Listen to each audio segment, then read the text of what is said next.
Olá, meus amores, tudo bem com vocês? Essa é a nossa primeira aula sobre Grécia Antiga. Lembrando que nós já estamos vendo o assunto sobre Grécia, tá certo? E nessa unidade nós vamos nos aprofundar ainda mais nesse conteúdo. Nós falamos nas aulas anteriores que vários povos deram origem ao povo grego: dórios, jônios, eólios e vários outros. Inicialmente, esses grupos eles se organizavam em grupos familiares chamados genos. Esses grupos familiares eles viviam principalmente da agricultura e da pecuária, tá certo? Até mais ou menos o século 8 a.C., eles eram predominantemente rurais, tá certo? Então a sociedade grega, ela não se organizava ainda em grandes cidades. Ela era majoritariamente ainda muito rural. Então, com o passar do tempo, eles foram desenvolvendo alguns conhecimentos sobre navegação e pesca. Isso permitiu com que eles pudessem colonizar outros territórios na região do Mediterrâneo, tá bom? Essa colonização das ilhas do mar Mediterrâneo foi fundamental para a expansão do comércio e da sociedade grega como um todo. Além disso, houve muitas trocas culturais entre vários povos diferentes. Os gregos, eles se destacaram muito nessa questão da exportação de vinho e azeite, tá certo? Ali por toda a região do Mediterrâneo.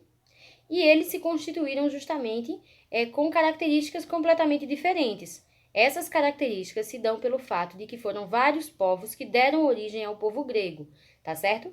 Por isso que nós vamos ter uma organização política e administrativa bem diferente, tá bom? Não existiu um império chamado Grécia ou um reino chamado Grécia. O que existiram foi, na verdade, cidades-estado. Cada cidade-estado, ou polis, como eles também chamavam, eram centros urbanos independentes, política, economicamente e administrativamente, tá certo? Então, cada uma delas era independente entre si, elas não dependiam uma da outra. E o fato delas serem tão independentes e terem a sua origem de forma bem diversa, de origem de vários outros povos, explica porque cada cidade grega ela tinha características próprias, tá bom? Professora, mas se nunca existiu um império ou um reino chamado Grécia, o que é que fazia com que as pessoas se identificassem enquanto gregos? Vamos lá. O que fazia com que as pessoas se identificassem como gregos era aspectos como a religião, o idioma e a arte, tá certo? Então, esses três aspectos, eles ajudavam a caracterizar o que era ser grego, tá certo? Independente se você era de Esparta, de Atenas, de Megara, Corinto ou de várias outras cidades, tá bom? Então, o fato de você ser grego é porque você se encaixava nessa questão da religião, do idioma e da arte. Lembrando que a arte grega ela tem estilo próprio, tá certo? Ela variava em alguns aspectos, mas ela tem características que são próprias da cultura grega, tá bom? As cidades gregas elas se organizavam em duas formas. Existia a zona urbana, que era o centro urbano propriamente dito, onde nós vamos encontrar a ágora, que é a parte mais baixa da cidade, onde ficava o mercado e as grandes moradias, e a acrópole, que é a parte mais alta da cidade, onde ficavam os templos mais importantes e os prédios públicos que eram considerados de destaque, tá certo? Além da zona urbana, nós tínhamos também a zona rural, que era onde morava em sua grande maioria os camponeses, né? Era o território das grandes propriedades, era o território onde eram criados os animais. Então, a cidade grega ela se organizava dessa forma, tá bom? Entre as principais cidades gregas, nós podemos citar Atenas, Esparta, Mégara, Corinto, Argos e Mileto, tá bom? Vamos lá. Todas as pessoas que eram nascidas em uma determinada cidade, ela era considerada cidadã daquela cidade. Caso essa pessoa fosse para outra cidade grega, ela passava a ser considerada nessa outra cidade como um estrangeiro. Digamos, uma pessoa que nasceu em Esparta, ela se muda para a cidade de Atenas. Quando chega dentro de Atenas, ela não vai ter os mesmos direitos que ela tinha lá na sua cidade natal, tá bom? Porque ela não é originário da cidade de Atenas. Então, ela é considerada um estrangeiro. O termo que eles utilizavam era o termo meteco, tá bom? Para se referir diretamente aos estrangeiros, ou seja, pessoas que não eram naturais daquela determinada cidade. Essa expansão do território grego, essa conquista de novos territórios, fez com que os gregos eles passassem a ter um contato cada vez maior com outros povos, tá bom? Isso vai ajudar a gente a entender um pouco mais sobre as muitas trocas culturais que aconteceram entre os gregos e outros povos da região, tá certo? Nós vamos falar um pouco mais agora sobre a cidade de Atenas. Atenas fica localizada na região da Ática, próxima ao mar Egeu, e ela se caracterizou como um centro político, econômico e cultural muito importante da Grécia Antiga, tá bom?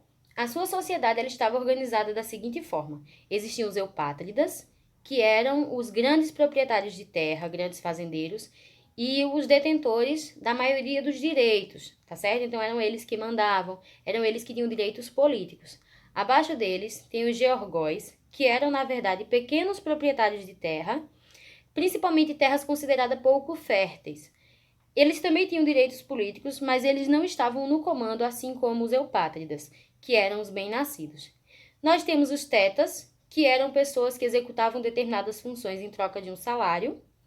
Temos os demiurgos, que eram justamente comerciantes e artesãos da região costeira, tá certo? Os metecos, que eram os estrangeiros, ou seja, todas as pessoas que não eram nascidas em Atenas, independente dele ter nascido em outra cidade grega. Se ele não nasceu em Atenas e ele estava morando em Atenas, ele era considerado o estrangeiro, o meteco, e por isso ele não tinha direitos políticos, tá certo? Nós vamos ter também os escravos, em sua grande maioria, escravos de guerra, tá certo? Nós temos também alguns casos, nessa época, de escravos por dívida. A pessoa contraía uma dívida, não conseguia saldar, então ela acabava se tornando um escravo, tá bom? Mas no caso aqui de Atenas, a maioria dos escravos eram escravos de guerra. Outra coisa, as mulheres, elas também não eram consideradas cidadãs, então elas não tinham direito de participar da vida política, assim como os escravos e os metecos. Então, a polis grega de Atenas, ela foi o berço justamente de artesãos, comerciantes e mestres das técnicas das artes manuais, tá bom? Então, Atenas, ela vai se destacar muito nesse cenário do artesanato, do comércio, principalmente o comércio marítimo. O comércio marítimo, ele era a base da economia ateniense, tá bom? A partir do século 7 a.C., Atenas atingiu um sucesso comercial bem significativo graças a esse comércio marítimo. E também houve um grande desenvolvimento naval, tá bom? Porque era justamente através do mar que vinha toda essa fonte de lucro para Atenas. Então, a região ela se tornou uma região muito rica e houve também um desenvolvimento da agricultura, tá certo? Lembrando que a agricultura ela vai estar presente na maioria das sociedades. Tá bom? Apesar de ser uma região costeira, não favorecia a agricultura, mas eles também faziam, tá certo? Na economia ateniense, nós vamos ter principalmente a questão do comércio marítimo, artesanato e um pouquinho também da agricultura, tá certo? Inicialmente, Atenas, ela teve um governo chamado de monarquia aristocrática, tá certo? Aquelas famílias, elas elegeram um rei, que os antigos gregos, os antigos atenienses chamavam de Basileu, e junto com esse rei existia uma aristocracia, ou seja, eram pessoas das mais importantes famílias que exerciam o poder junto com o rei, tá certo? Que era justamente aquele grupo dos bem-nascidos, os eupátridas. À medida que o rei foi consolidando o seu poder, a aristocracia achou que o rei estava indo longe demais, então eles começaram a limitar o poder do rei, tá certo? Com essa limitação do poder do rei, essa aristocracia ela passou a exercer mais influência que o próprio rei. Aí então teve início um novo tipo de governo, que é uma oligarquia. Oligarquia significa governo de poucos, tá certo? Então é um sistema de governo exercido por um conselho de eupátridas chamado de arcontado. No total, existiam 9 arcontes eleitos por uma assembleia de nobres, que era a eclésia, e governavam por um tempo determinado. Então, essa oligarquia ela tirou o rei da jogada e ela passou a exercer o poder através dessa forma de governo chamada arcontado, tá certo? Então, cada arconte ele era eleito e ele deveria ficar no poder por um tempo determinado. Alguns conflitos sociais começaram a surgir na Grécia nesse momento, devido justamente à falta de direitos políticos para a população. Nós tínhamos também a questão dos comerciantes. Por que é que os comerciantes estão nessa situação aí de conflitos sociais, professora? Muitos comerciantes, eles tinham deixado a cidade de Atenas e tinham ido buscar melhores condições em outras cidades. Lá eles prosperaram, enriqueceram e resolveram voltar para Atenas. Só que quando chegou em Atenas, eles estavam ricos, né, com a condição de vida bem melhor, mas eles não tinham direito de participar da vida política. Então, eles vão começar a reivindicar esse direito. E nós tínhamos também os demiurgos e os georgóis, que eram justamente, demiurgos eram comerciantes e artesãos, e os georgóis eram justamente aqueles pequenos proprietários de terras que não, apesar de terem direitos políticos, né, os georgóis, mas eles não tinham nenhum cargo de liderança, nenhum cargo de destaque. Então, eles vão começar conflitos sociais reivindicando melhores condições e principalmente participação na vida política. Então, o que é que o Arcontado fez? Eles criaram um código de leis escrita e convocaram Drácon para ficar responsável por elaborar essas leis, lá no ano de 621 a.C. Então, o que é que Drácon fez? Ele criou leis rígidas, mas essas leis elas não eram suficientes para conter esses conflitos. Por quê? Essas leis elas mantinham os privilégios da aristocracia, que era algo que os conflitos sociais pediam que acabasse, e também ele mantinha penas graves para qualquer tipo de delito. Então, independente se o delito era leve ou muito grave, em sua grande maioria, a punição ela seria muito severa, provavelmente a morte, tá certo? Então, a escravidão por dívida e a situação da população ela acabou não mudando.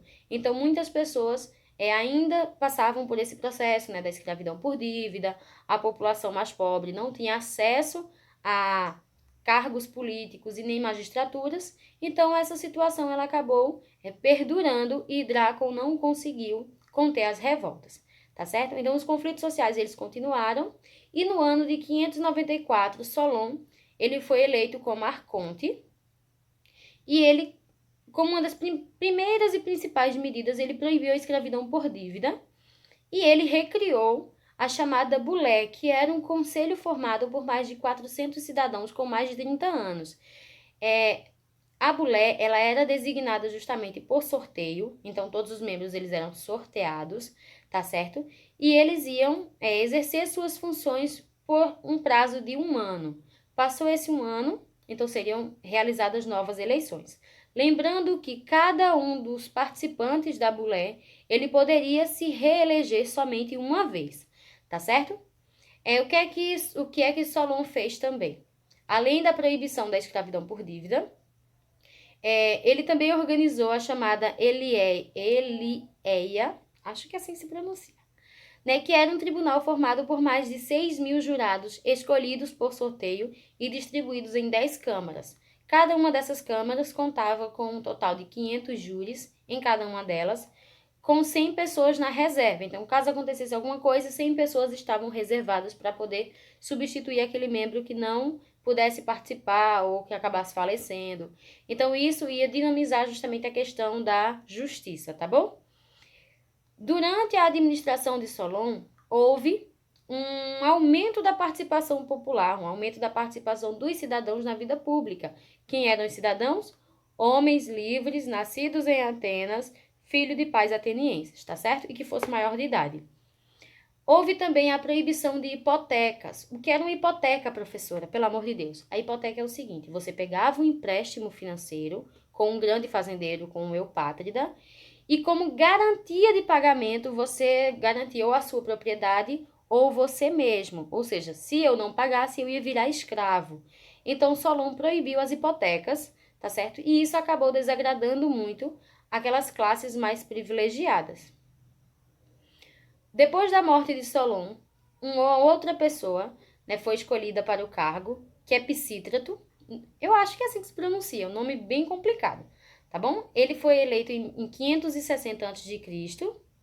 e ele justamente se manteve no poder justamente devido aos conflitos entre os eupátridas e aquelas classes que eram consideradas desprivilegiadas. Como ele chegou ao poder, professora? Através de um golpe, tá certo? Esse golpe, ele foi arquitetado e ele teve o apoio justamente dos camponeses, que eram a parte mais interessada justamente nessa questão de direitos políticos, já que os camponeses não tinham nenhum tipo de direito à participação política, tá certo? Então, ele tomou o poder e ele se tornou um tirano. Professora, o que é um tirano, professora? Gente, a tirania era uma forma de governo que existia na Grécia Antiga nesse momento, tá bom? O tirano, ele era escolhido caso acontecesse alguma coisa, né? Caso acontecesse uma guerra ou alguma coisa que pudesse ameaçar a política dentro da Grécia Antiga, então era escolhido um tirano, um ditador, que pudesse manter o poder por um prazo de mais ou menos 6 meses. Só que Pisístrato, ele acabou ficando no poder bem mais tempo, ele ficou no poder até morrer, tá certo? Então ele promoveu várias reformas, crescimento econômico, ele fez a distribuição de terras dos grandes proprietários para os camponeses, ele criou um sistema estatal de crédito para os camponeses, justamente para impedir que os camponeses pegassem dinheiro emprestado com os grandes fazendeiros. Ele incentivou o comércio e o artesanato, fez várias melhorias na cidade, estradas, prédios públicos, como a construção do próprio Partenon. Ele fez teatros, ele fez vários monumentos públicos, tá certo? Então, nós tivemos nesse momento um grande desenvolvimento do teatro, né, com vários escritores tendo seu destaque nesse momento. Nós tivemos a história chegando justamente a existir, né, porque até esse momento a história ela não era vista ainda como uma ciência, não era vista ainda como algo que pudesse ser levado a sério. Então, durante o governo de Pisístrato, a história ela passa a ser um assunto de interesse, tá bom? E outro assunto que vai ganhar bastante destaque durante o governo de Pisístrato é a filosofia. Então, essas 3 áreas elas vão ganhar muito destaque nesse momento: teatro, história e filosofia, tá certo? Após a morte de Pisístrato em 527 a.C., Hípias, seu filho, tá certo? É outro nome difícil. Hípias, ele acabou assumindo o governo em 510, ou melhor, ele acabou assumindo o governo após a morte do pai e governou até 510, tá certo? Antes de Cristo. Por que ele só governou até 510, professora? Ele acabou sendo expulso. Ele não foi um bom legislador, ele não foi um bom administrador como o pai dele era. Então, o que é que acontece? Houve, né, uma revolução na região e Hípias, ele acabou sendo expulso do cargo, tá certo? Após a expulsão de Hípias, Iságoras foi nomeado como arconte em 508 a.C. e ele acabou fazendo tudo ao contrário do que aqueles outros já tinham feito. O que é que ele fez? Ele voltou a conceder os privilégios da aristocracia. E ele tentou também fechar o Conselho dos 400, que tinha sido criado bem antes, né, justamente para impedir aquelas revoltas populares. E o que é que vai acontecer? Após tentar fechar o Conselho dos 400, houve uma nova revolta popular. Até porque a população não ia aceitar perder os seus direitos novamente. Então, quem assume, né, quem é eleito como arconte é Clístenes, no ano de 506. Então, Clístenes, ele propôs novas reformas administrativas e políticas. Ele criou 10 novas tribos. Cada tribo possuía várias famílias e elas ficavam localizadas em um determinado território. A esse local era dado o nome de Demos, e é justamente do nome Demos que surgiu a palavra democracia. Demo, poder, cracia, povo, tá certo? Além disso, ele fez reformas na Bulé. A Bulé passou de 400 a 500 membros e a Eclésia ela passou a ter mais poderes, inclusive poderes para alterar leis e vetar determinadas situações dentro da Bulé. Ele também criou o termo chamado ostracismo, que é justamente uma condenação às pessoas que eram consideradas uma ameaça à democracia. O ostracismo é algo que a gente já vem vendo, tá certo? Então, se a pessoa fosse considerada uma ameaça à democracia em Atenas, ela seria julgada pela Eclésia e, caso ela fosse considerada culpada, ela poderia ser exilada por um prazo de até 10 anos, tá bom?